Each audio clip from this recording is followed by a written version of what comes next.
ఇదేంటి వీడు నాకే చూస్తుండు. నాశకు తోటింది.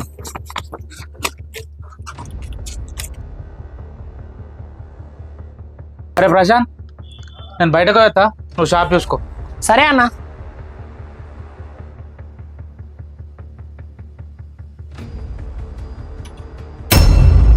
అరే ఇలా డబ్బులు ఏమైనాయిరా?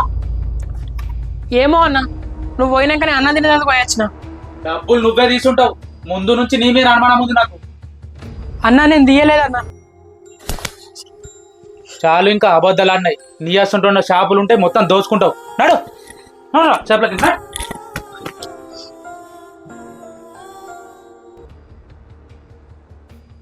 అన్నయ్య, మధ్యాహ్నం షాప్కి వచ్చిన మీరు ఎవరు లేరు. కౌంటర్ నుంచి డబ్బులు తీసుకొని కాలేజీ కట్టన్నా. సరే సరేనా, వెళ్తా. ప్రశాంత్ తప్పు లేకుండా కానీ కొట్టి పంపించింది. తప్పు నాదే.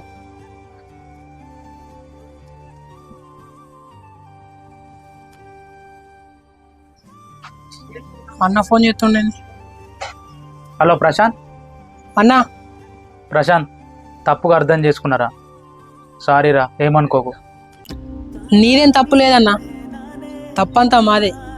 అయినా మాయాసోంటి పేదోళ్ళు ఒకని కింద పనిచేస్తే ఎప్పటికీ సులకంగా చూస్తారు. ఈ సమాజంలో మనుషులు తప్పు గొప్ప ఉందైనా నింద లేనోని మీద వేస్తారన్న.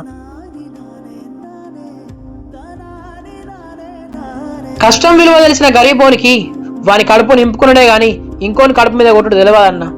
అయినా 10 ఏళ్ళు పనిచేసిన మీద నమ్మకం లేకపోతే నువ్వు 10,000 జీతం ఇచ్చుకుని లాభం లేదు.